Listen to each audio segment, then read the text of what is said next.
자취정을 좀 정해보면 이런 일들이 지금 진행됩니다. 오늘 본문에도 나와 있듯 반란 쿠데타를 일으켰던 이 압살롬의 병력들이 예루살렘에 입성합니다. 예루살렘에 뭐가 있을까요? 다윗이 머물던 성이 있습니다. 예루살렘에 있는 다윗 성에 입성한 것입니다. 그리고 많은 사람들이 압살롬을 따르게 되죠. 그런데 오늘 본문에 보면 그 가운데 눈에 띄는 인물 한 명이 등장합니다. 아렉 사람 후세라는 사람입니다. 성경은 그를 소개하기를 다윗의 친구다라고 소개합니다. 그가 오늘 본문에 보니까 압살롬에게 나와서 복종을 다짐합니다. 사실 후세의 어떻게 보면 후세가 이 압살롬에게 충성을 다짐했다라는 것은 굉장히 시사점이 있습니다. 그는 친 다윗의 인사로 여겨지는 인물이기 때문에 그가 돌아섰다, 그가 압살롬의 편에 섰다, 많은 것들을 시사하죠.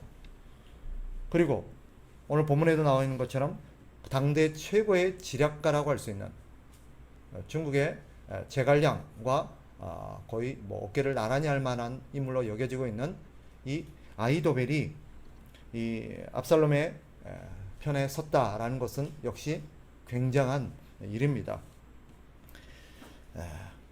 이런 모든 일들이 순조롭게 진행되어 가는 것을 봅니다.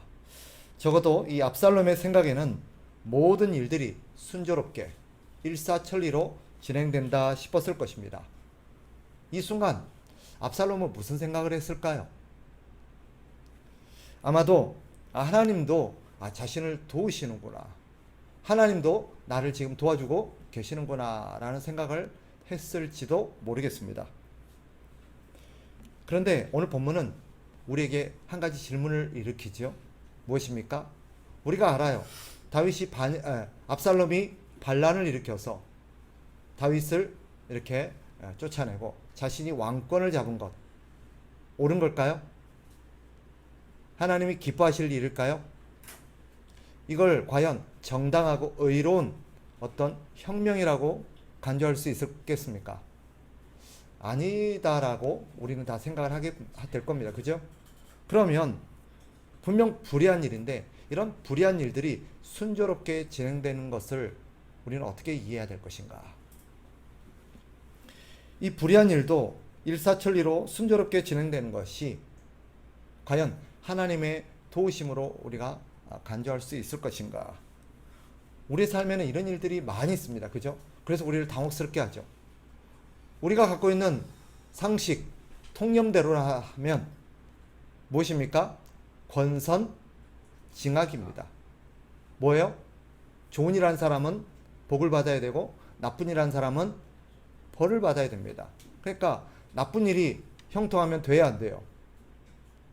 안 되는 거죠. 그죠? 그런데 우리 삶에는 그런 일이 있습니까? 없습니까? 있어요. 나쁜 사람들이 우리 생각에는 빨리 하나님 앞에 벌을 받아서 죽어야 되는데 오래오래 삽니다. 또 악한 일들이 하나님의 어떤 벌을 받아서 일이 꼬이고 안 풀리고 망해야 되는데 일이 순조롭게 되어가는 것들, 또 악덕 기업이라든지 악한 자들의 어떤 일이 번창하는 것을 보곤 합니다. 이런 것들을 우리가 어떻게 이해해야 될 것인가? 같은 맥락에서 분명 불의하고 불법한 사업이 잘 되어서 돈을 많이 벌었다면 하나님의 축복으로 여길 수 있을까요? 범죄를 저지르고 도망다니는 신세예요. 근데 묘하게 경찰한테 붙들리질 않습니다. 잘 피해서 살고 있어요. 하나님의 도우심입니까? 그건 아닐 거예요. 그죠? 결론적으로 말씀드리면 내 생각대로 일이 잘 풀린다고, 분명 하나님이 기뻐하실 일이 아닐 것 같은데, 또 이것이 괜찮은 일이 아닐 것 같은데 내 생각대로 일이 잘 풀린다고 하나님의 도움으로 볼 수 있을 것인가? 분명 아닙니다. 우리가 알듯 결국 압살롬의 삶은 비극으로 막을 내립니다. 지금 일이 잘 풀린다고 좋아할 일이 아닙니다. 이런 이야기는 성경에 적지 않게 등장합니다. 우리가 가장 잘 아는 한 이야기가 있어요. 요나 이야기입니다. 그죠? 요나는 하나님의 부르심을 받은 사람이죠. 선지자로서 저기 아수르의 성 수도 니느웨에 가서 하나님의 말씀을 선포하라는 말씀을 들었지만 가기 싫었습니다. 그래서 어디로 도망갑니까? 다시스로 도망가기로 결정하고 배를 타기 위해서 욥바로 내려가는데 마침 배가 기다리고 있습니다. 그것도 욥바에서 다시스로 가는 배가 기다리고 있습니다. 그는 순풍에 돛단 듯 그 배를 타고 잘 갔습니다. 하나님의 인도하심이었을까요? 어떤 면에서는 그렇게 볼 수도 있겠죠. 그러나 그것은 하나님이 자기를 도우시는 것은 아닙니다. 결국 그 배는 어떻게 됐어요? 파손되죠. 요나는 어떻게 됩니까? 물고기 뱃속에 들어갑니다. 거기서 3일 동안을 깊이 숙고하고 성찰하는 시간을 갖게 되죠. 이렇게 표현할 수 있습니다. 불의한 일이 잘 되는 데는 하나님의 숨은 뜻이 있을 수 있습니다. 제가 하나님의 숨은 뜻이라고 표현하는 까닭은 우리가 그 뜻을 알지 못하기 때문입니다. 우리가 알 수 없지만 하나님의 숨은 뜻이 있습니다. 그러나 성경에서 보듯 많은 경우에 시간이 지나면 그 하나님의 숨은 뜻이 드러나곤 합니다. 오늘 본문도 사실 그런 어떤 이야기 중에 하나라고 볼 수도 있겠습니다. 자, 20절로 가봅시다. 20절 다시 한번 읽어봅니다. 다 같이 시작. 압살롬이 아히도벨에게 이르되 너는 어떻게 행할 계략을 우리에게 가르치라 하니. 자, 일이 잘 풀려갑니다. 모든 게 순조롭게 됩니다. 압살롬은 이제 아히도벨에게 묻습니다. 최고의 지략가로 여겨졌던 아히도벨, 이제 뭘 하면 되냐? 이제 어떻게 하면 되냐? 라고 묻습니다. 그러자 아히도벨이 21절에서 뭐라고 말합니까? 같이 한번 읽어봅니다. 시작. 아히도벨이 압살롬에게 이르되 왕의 아버지가 남겨두어 왕궁을 지키게 한 후궁들과 더불어 동침하소서. 그리하면 왕께서 왕의 아버지가 미워하는 바 됨을 온 이스라엘이 들으리니 왕과 함께 있는 모든 사람의 힘이 더욱 강하여지리이다 하니라. 그의 계략은 무엇입니까? 그의 전략은 뭐예요? 다윗이 이 궁을 지키라고 남겨놓은 10명의 후궁들과 잠자리를 가지라는 거예요. 이유가 무엇입니까? 이것은 백성들에게 분명한 시그널을 주라는 거예요. 너희가 어느 편에 서야 될지를 확실히 알려주라는 것입니다. 무슨 말일까요? 자, 저를 보세요.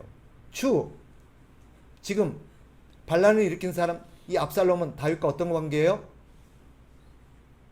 모르시는가 보다. 아들입니다. 다윗의 아들이에요. 압살롬은. 반란을 일으켰어요. 그런데 아버지와 아들이니까 나중에 혹시나 화해할 가능성이 있어요, 없어요? 있어요. 그러면 백성들은 이 압살롬 편에 섰다가 나중에 다윗과 압살롬이 갑자기 화해를 해버리면 입장이 뭐가 돼요? 그죠? 난처해지잖아요. 그래서 백성들, 이 압살롬을 따르려는 사람들도 그 사이에서 이래도 되나? 나중에 만약에 화해라도 하게 되면 나는 낙동강을 오리알 되는 거 아니야? 라는 어떤 그런 마음이 들 수 있습니다. 그러니 이 아히도벨은 압살롬에게 지금 뭘 요구하는 거예요? 분명해라. 다시는 다윗과 화해할 그런 가능성은 없다.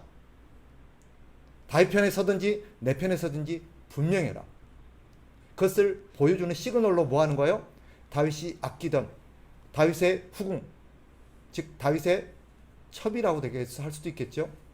그와 잠자리를 하라는 거예요. 그럼 뭐예요? 선을 넘는 거예요. 그럼 더 이상 화해의 여지가 없어지는 것입니다. 그럼 압살롬을 따르는 백성들 입장에서는 뭐예요? 이제는 무조건 이겨야 되는 거예요. 무조건 이겨야 되는 거예요. 그리고 압살롬이 이겨야 되는 거예요. 그래야 자기들도 살고 자기들이 분명하게 나중에 어떤 이익을 챙길 수 있는 것입니다.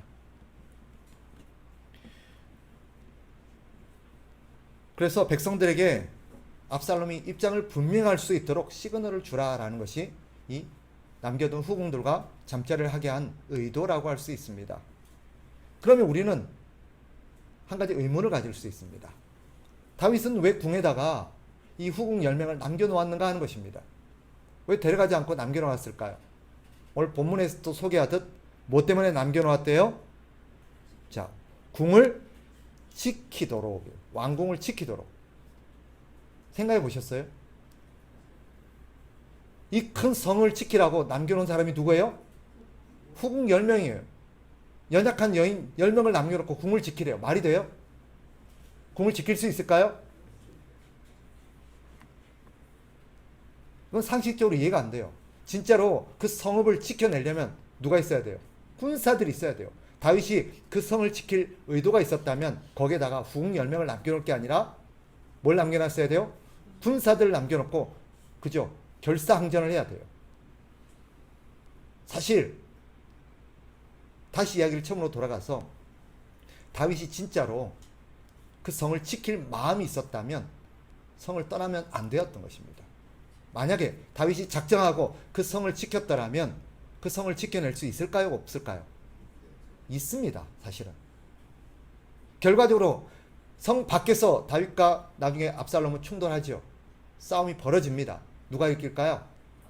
다윗 편이 이겨요. 다윗에게는 건장한 살아있는 용장들이 있었습니다. 여전히 다윗의 영웅들은 다윗과 함께하고 있었어요. 백전노장들이죠. 결국 싸움에서 이깁니다. 그런 부대가 성을 작정하고 성을 지키면 성을 수호하고 있는 사람들이 몇 배는 유리합니다. 그런데도 다윗이 그 성을 떠났어요. 그리고 10명의 후궁을 남겨놨습니다. 무슨 뜻일까요? 사실 다윗은 싸울 마음이 없었던 것입니다. 후궁 10명을 남겨놓은 까닭이 뭘까요? 시그널입니다. 아들에게, 압살롬에게 나는 너와 싸울 마음이 없다는 거예요. 내가 너와 작정하고 싸울 것 같았으면 어떻게 했을까요? 성을 안 떠났다는 거예요. 이 후궁 10명을 남겨놓은 것은 그런 것입니다. 아히도벨이 그런 의도를 알았을까요? 몰랐을까요? 알아요. 충분히 압니다. 그게 그 시대에 하나의 어떤 문화적이고 전쟁에 있어서야 하는 관례라고 할 수도 있습니다. 그러면 다시 본문으로 돌아와서 그 남겨진 후궁을 통해서 이 10명의 후궁을 통해서 이 제시된 다윗의 메시지에도 불구하고 아히도벨은 그 후궁들과 잠자리를 가지라고 요청을 합니다. 이런 아히도벨의 계략을 어떤 관점에서 우리는 이해해야 될 것인가? 쉽게 말하면 이 후궁 10명을 남겨놓은 것은 다윗의 입장에서 뭐 한 거예요? 화해의 제스처예요. 화해의 제스처예요. 나는 너와 싸울 마음이 없다. 나는 여전히 너를 내 아들로 대하고 있다. 그러니 다윗이 후궁 10명을 남겨놓으며 떠났던 다윗의 마음은 압살롬이 이 메시지를 보고 어떻게 하길 기대했을까요? 그쵸? 아버지가 나와 싸울 마음이 없구나. 그러나 압살롬은 싸울 마음이 있어요, 없어요? 화해할 마음이 있어요, 없어요? 없어요. 아히도벨도 그걸 잘 압니다. 그래서 후궁 10명을 범하라고 얘기를 하는 것입니다. 자, 이런 아히도벨의 전략을 우리는 어떻게 이해해야 될까? 우리는 성경의 시각에서, 하나님의 시각에서 이 사건을 조명해야 합니다. 군사 전략적으로는 맞을 수 있습니다. 그러나 결과적으로 이런 아히도벨과 압살롬의 계획과 행동은 하나님 보시기에 악입니다. 악한 것입니다. 왜 그렇습니까? 아버지의 후궁들과 동침하는 것은 이것은 물론 윤리적인 악이기도 합니다. 어떻게 보면 법적인 자기 어머니에 해당되기도 하니까. 그런데 이것은 단순한 윤리적인 악을 넘어서서 자신의 힘과 자신의 어떤 지위를 가지고 약한 후궁들을 범하고 후궁들을 노력한 그런 악이기도 합니다. 힘을 가지고 약자를 압제하는 악. 이것은 오늘날 위력에 의한 성폭력과 같은 맥락의 일이라고 볼 수 있습니다. 단순히 여성에게 성폭력을 행했다는 윤리적인 악 이상입니다. 하나님 보시기에 위력에 의한 성범죄는 악입니다. 윤리적인 악으로 끝나는 게 아니에요.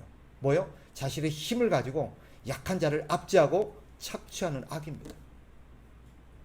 윤리적인 악도 하나님이 미워하시는 악이지만 힘을 가지고 약자들을 압제하고 유린하고 그들을 제압하는 것은 하나님 보시기에 아주 미워하시는 악입니다. 결과적으로 하나님께서는 이 아히도벨과 압살롬, 이 악한 무리들의 악을 일시적으로 내버려 두신 것입니다. 그들이 그런 짓을 저지르도록. 왜 그랬을까? 두 가지 이유입니다. 이것이 오늘 본문에 숨겨진 하나님의 뜻으로 우리가 추측할 수 있는 것입니다.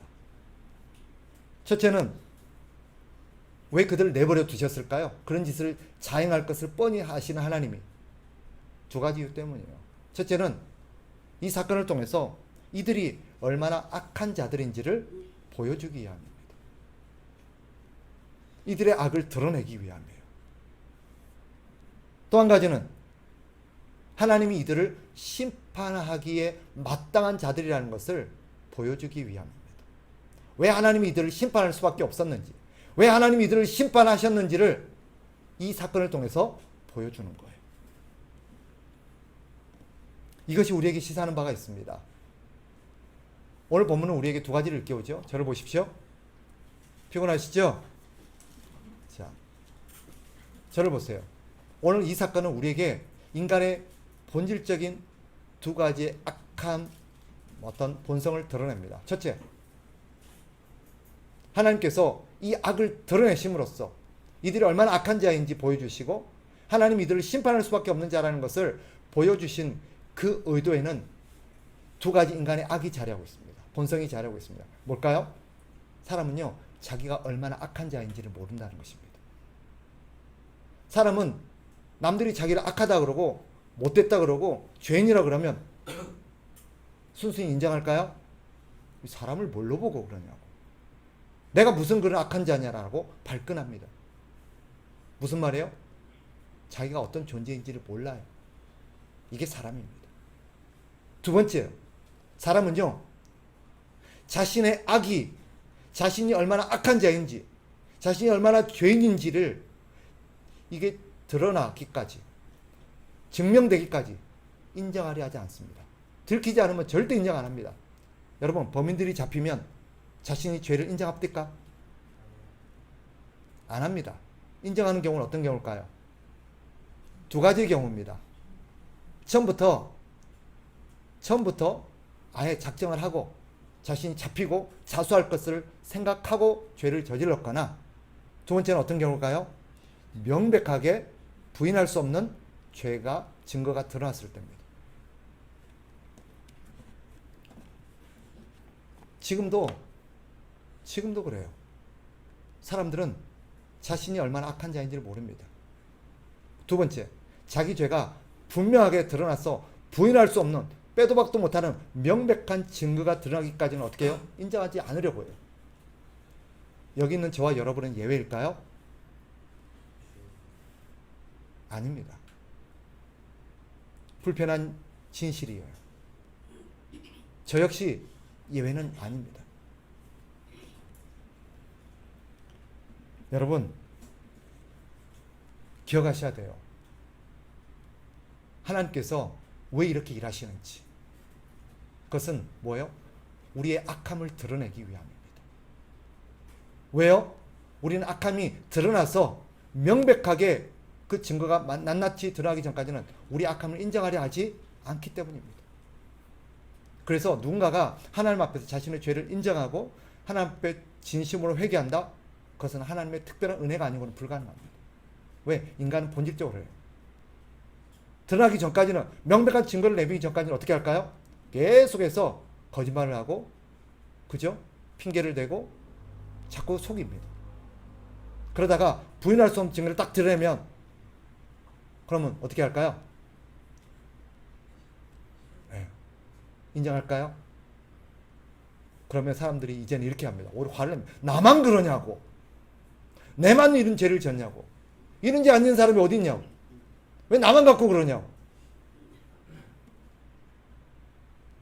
심지어는 어떻게 합니까? 뭐 누구는 죄를 짓고 싶어서 짓냐고. 내 환경이 이래서 어쩔 수 없다고. 이게 우리예요. 그래서 하나님은 우리의 악이 드러나서 우리 자신이 얼마나 악한 존재인지를 깨닫기까지 지속적으로 우리의 악을 허용하실 때가 있습니다. 그럼으로써 하나님의 심판이 얼마나 정당한 것인지를 보여주시기도 하십니다.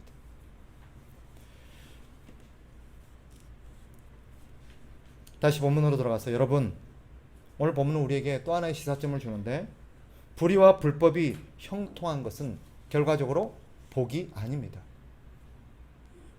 나쁜 짓을 하는데 들키지를 않아요. 나쁜 짓을 하는데 아무 문제가 일어나지 않아요. 오히려 잘 돼요. 계속해서 나쁜 짓을 저지르는데 아무 문제 없이 잘 돼요. 이것은 복이 아닙니다. 뭘까요? 저주입니다. 악이 형통한 것은 저주입니다.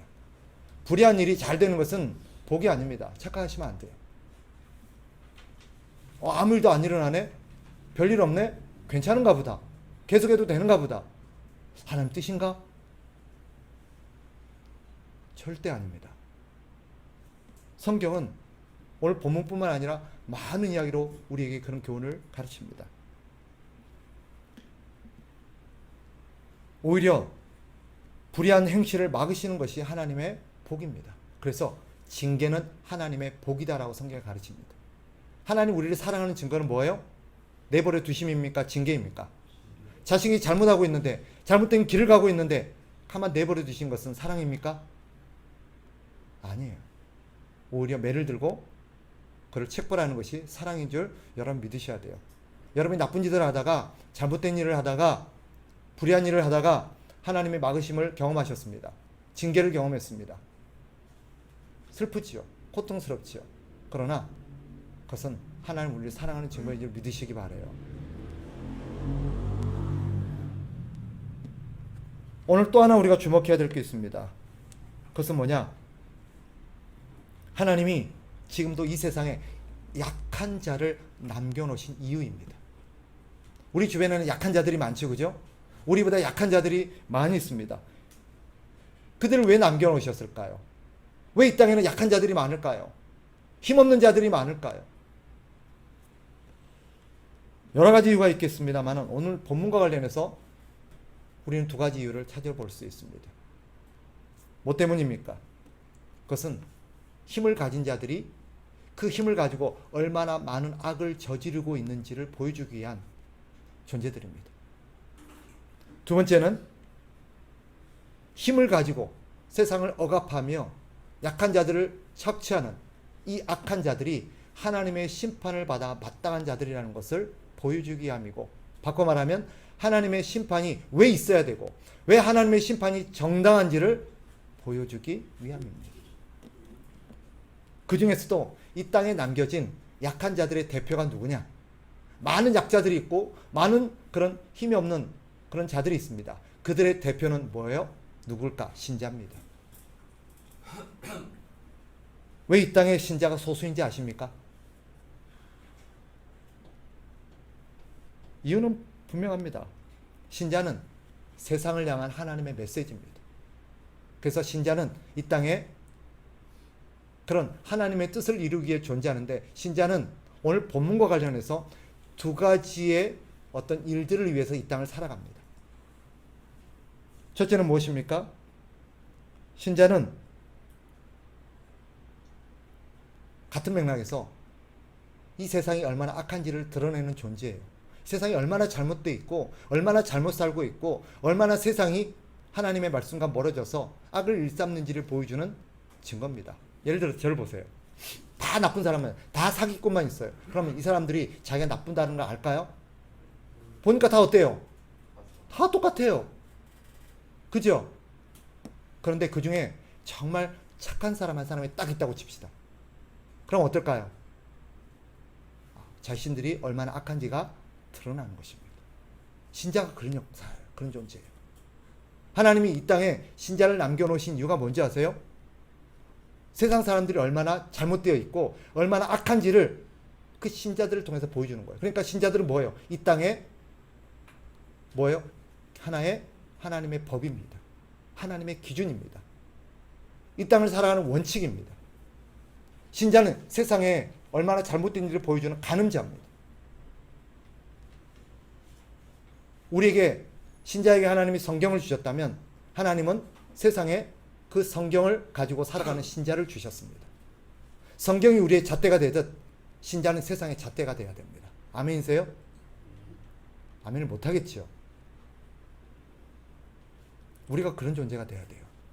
그래서 신자는 어떻게 살아야 됩니까? 오늘 우리 집사님 기도했던 것처럼 바르게 살아야 합니다. 내가 정상이야. 내가 기준이야. 이렇게 살아가야 되는 거야. 라는 것을 세상에 보여주는 거예요. 직장에서 신자는 어떻게 일을 해야 돼요? 성실하게, 정직하게, 바르게 일을 해야 합니다. 그래서 이렇게 일하는 게 정상이라는 걸 보여주는 거예요. 그게 신자입니다. 또 한 가지, 신자는 이 땅에 남겨진 무엇입니까? 바로미터일 뿐만 아니라 세상을 향한 하나님의 심판이 정당함을 보여주는 증거이기도 합니다. 그래서 우리는 증인입니다. 우리는 증거물입니다. 하나님이 이 땅에 남겨준 증거물. 사람들이 이렇게 말할 수 있죠. 다 그렇게 하는데요. 다 그렇게 사는데요. 그렇게 한 사람 어디 있어요? 그럴 때 하나님이 제시하는 증거가 누구예요? 신자입니다. 신자입니다. 근데 신자마저도 그럼 타락하고 변질되면 어떻게 할까요? 증거가 있어요, 없어요? 있어요, 없어요? 없어지는 거예요, 사실은.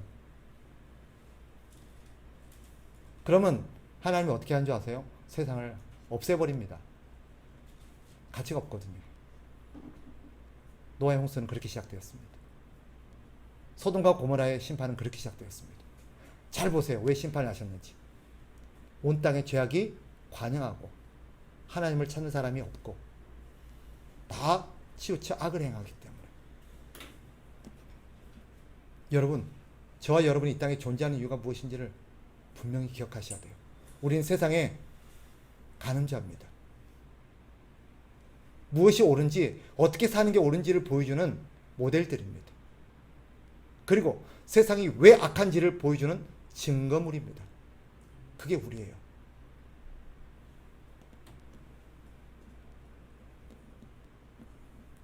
이것이 신자가 이 땅에 존재하는 이유입니다. 어떤 면에서 신자는 하나님의 메시지가 되는가? 신자는 하나님, 세상을 향한 하나님의 메시지이기도 합니다. 어떤 점에서 그렇습니까? 다윗이 이 10명의 후궁들을 남겨놓은 이유가 뭐라 그랬어요? 압살롬을 향한 다윗의 화해 제스처였어요. 화해 제스처예요. 우리 신자들 역시 마찬가지입니다. 하나님이 이 땅에 소수의 신자를 왜 남겨놓으셨어요? 세상을 지키라고. 세상을 지키라는 의미가 뭔 것 같아요? 바로 아까 제가 말씀드린 거예요. 그것은 뭐예요? 이 땅에 바로 하나님의 뜻이 이루어질 수 있도록 기준이 되는 거예요. 뿐만 아니라 메시지입니다. 무엇입니까? 화해의 메시지입니다. 너희와 싸울 마음이 없다는. 하나님이 우리와 화해하기를 원하신다는 메시지입니다. 이런 메시지는 성경에 많이 있죠. 이것이 분명하게 성경에 드러난 부분이 나옵니다. 우리가 잘 아는 요한복음 16장 16절 17절입니다. 요한복음 3장 16절 17절. 하나님이 세상을 이처럼 사랑하사 독생자를 주셨으니 이는 그를 믿는 자마다 멸망하지 않고 영생을 얻게 하려 하심이라. 16절 유명한 구절이죠. 근데 17절 아세요? 17절에 어떤 구절이 있는지 들어보세요. 하나님이 그 아들을 세상에 보내신 것은 세상을 심판하려 하심이 아니요 그로 말미암아 세상이 구원을 받게 하려 하심이라. 오늘 본문이 사실은 이 메시지가 무엇인가를 아주 그림으로 잘 보여주는 사건입니다. 다윗이 후궁 10명을 남겨놓은 것은 압살롬과 싸우겠다는 메시지가 아니라 화해하기를 원한다는 거예요. 다시 옛날처럼 화목하게 지내자라는 그런 메시지예요. 우리 신자들이 이 땅에 그렇다. 이 땅에 예수님을 보내신 이유가 그거였어요. 그죠? 모든 사람들이 악하고 모든 사람들이 다 치우쳐져서 하나님의 심판을 받을 수밖에 없으니 하나님 누구를 보내셨어요? 예수님을 보내셔서 화해의 메시지예요. 그래서 어떤 성경학자들은 예수님을 뭐라고 표현하냐면 화해의 아이라고 표현하기도 합니다. 화목 제물이란 뜻이에요. 그게. 난 너희와 싸울 마음이 없어. 난 너희와 화목하게 지내기를 원해. 그래서 보낸 게 뭐예요? 예수 그리스도. 그 예수님을 통해서 하나님과 화목해진 사람들이 누굽니까? 신자들이에요. 그 신자들은 이제 예수님을 이어서 뭐가 되는 거예요? 화목 제물이 되는 거예요. 화목 제물이 되는 거예요.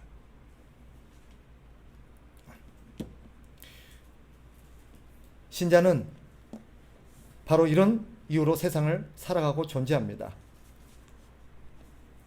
따라서 오늘 우리는 기억해야 됩니다. 하나님께서 교회를 다수가 아니라 소수로 남겨놓으신 까닭이 무엇인지, 여기에는 하나님의 중요한 메시지가 담겨 있습니다. 하나님은 힘을 가진 자가 아니라 약자로 이 세상의 신자와 교회를 남겨놓으셨습니다. 이것은 신자가 힘을 추구하고 힘으로 살려고 해서는 안 된다는 메시지이기도 합니다. 이게 세상과 교회가 다른 점이에요.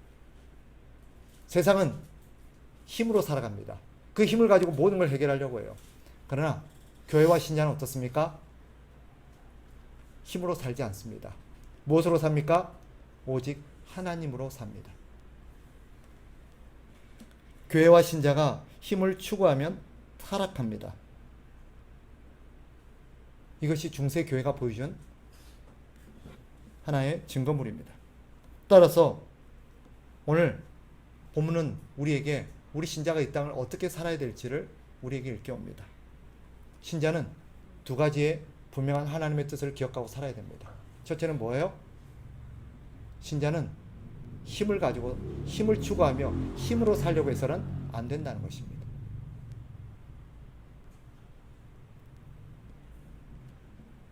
우리는 힘을 가지고 우리의 욕심을 채우거나 우리의 만족을 채우거나 그러기 위해서 사는 존재가 아니에요.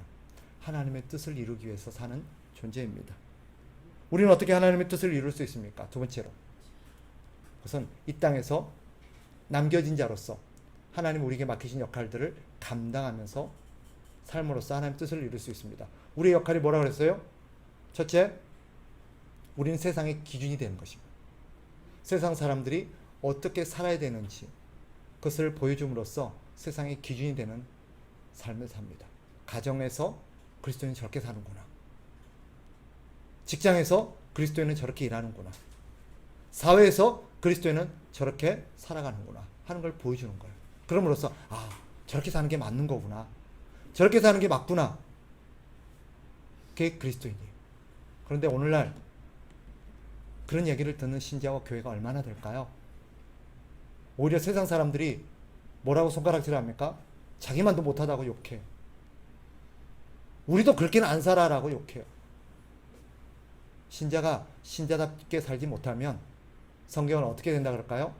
소금이 소금의 역할을 못하면 어떻게 돼요? 밖에 버려져 밟힌대요. 신자가 세상의 어떤 기준이요 잣대로서 그 역할을 하지 못하면 어떻습니까? 세상에 비난을 받게 되어 있습니다. 신자는 이 땅에 왜 존재하는지를 우리가 기억하며 살아야 합니다. 그럼으로써 신자는 세상에 보내는 하나님의 메시지라는 것을 우리가 기억하며 살아가는 저와 여러분 되시기를 주의 이름으로 축복합니다.